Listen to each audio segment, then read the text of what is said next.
What's up, everybody? Brian here with an extra special episode of Fishing Control.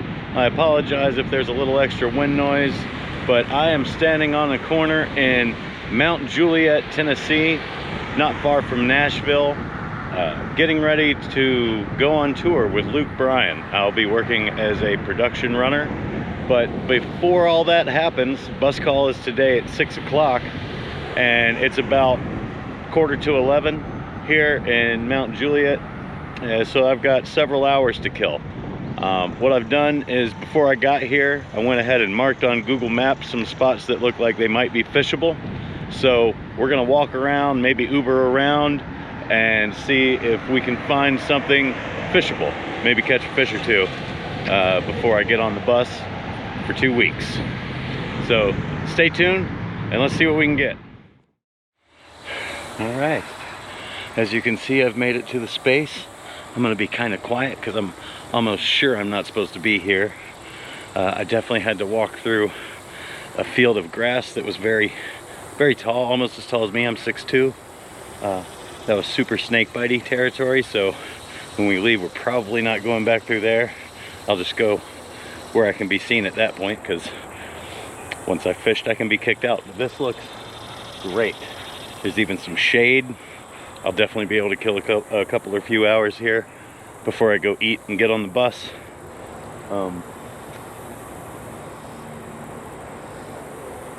I've even seen a little movement, so let's get tied on. Okay, so I see some stuff in the pond. Unfortunately, for the sake of saving space, I had to bring like my smallest rod.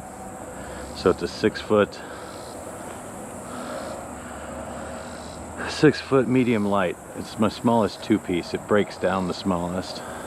And a 1000 Shimano Sienna with, I think, 4-pound test. But I also had to save space on the tackle box side, so only brought my Texas rig kit with a few packs of soft plastics. So if anything significant hits this, it'll be quite a thing.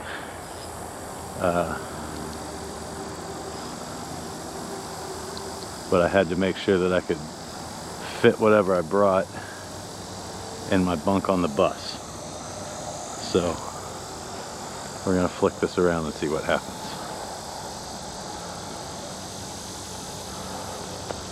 I'm starting off with a crack and crawl.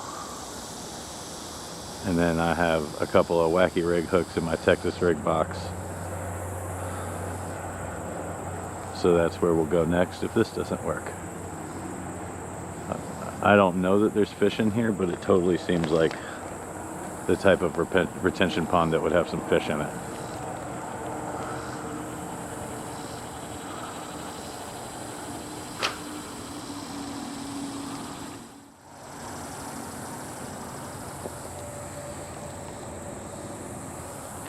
How I didn't get bit by a snake walking in here is honestly an absolute miracle.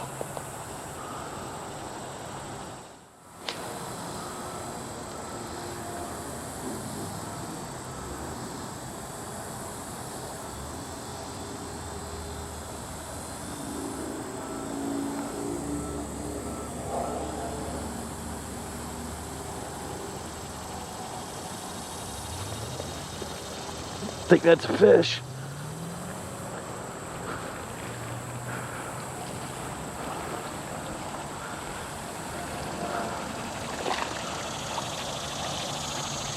Yep. Heck yeah. One on the board.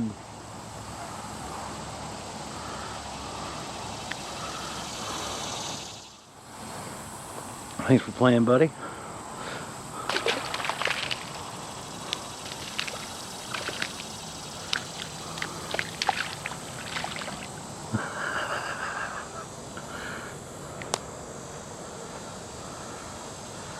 Well, guess that answers whether or not there's bass in here.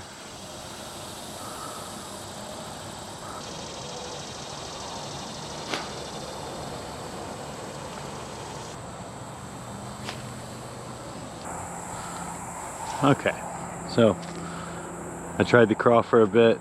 We're just gonna switch it up. I will put on a wacky rig Trying to green with red flake at first. If that's not gonna get any hits, if that's not getting any hits, then we'll go switch it up to, I've got a blue with blue flake.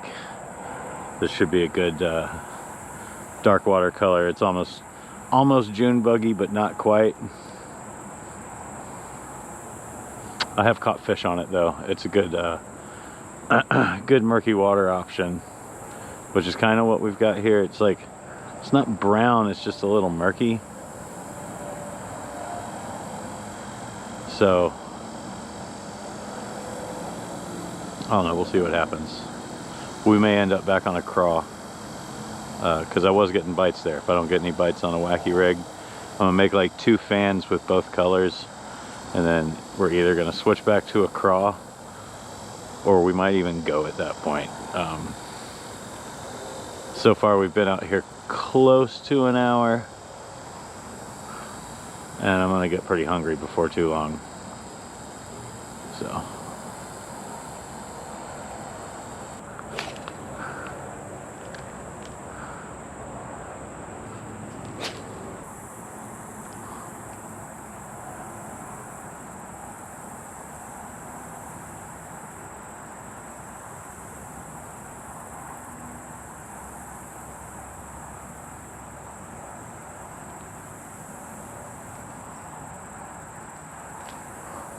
gosh, this reel gets a little sticky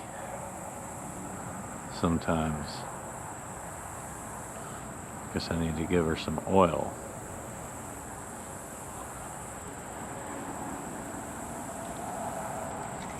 Ooh, ooh. That sucker came out of nowhere. Come here, come here, come here, come here, come here. Oh, bye. Well, I caught another fish.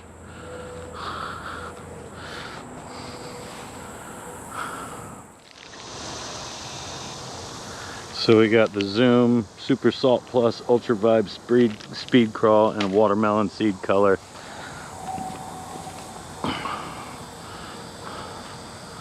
This one almost glows even in murky water, so it should still be pretty visible. And that salt certainly helps. So we're gonna chuck that over that way. That's where I've gotten the most bites, is over that way.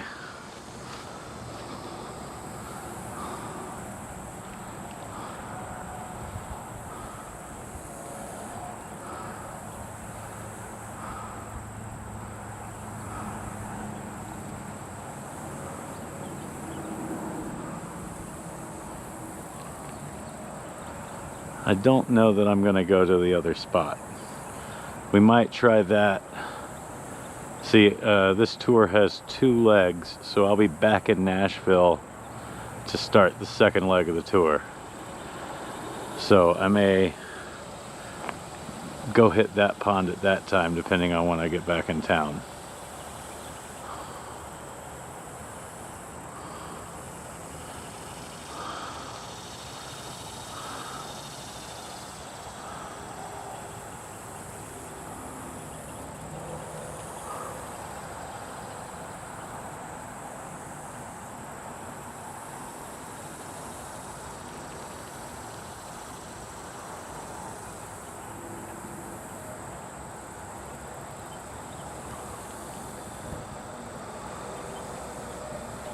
Oh, that's a fish right here.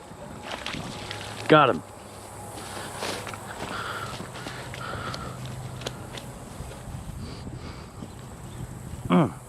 Smallest one of the day, but I got him. Ah, sweet. Little like 1/4 pounder. Not even cheese on that one though.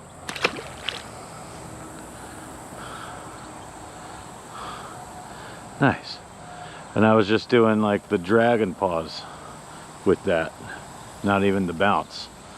Sometimes crawfish do better with just a dragon paws than with a bounce.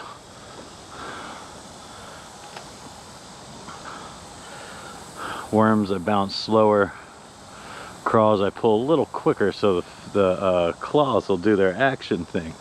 You know, these things are designed, the Ultra Vibe Speed Craw and the even the Guggen Kraken Craw they're designed for those claws to kick a little, which is a good enticing action. So like even if you're planning on pausing it and working it slow along the bottom, giving it a nice quick drag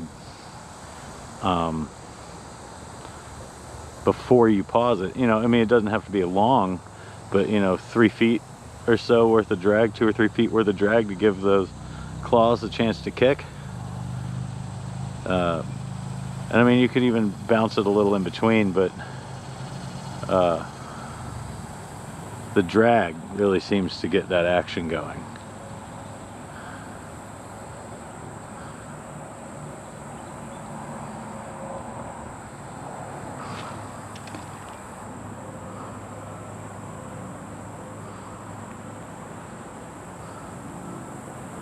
I would really love to be fishing all that structure and shadow line over there.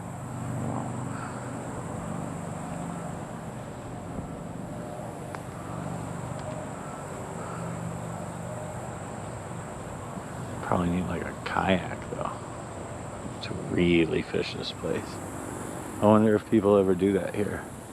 Looks like it would be very drag a kayak toable, if that is English.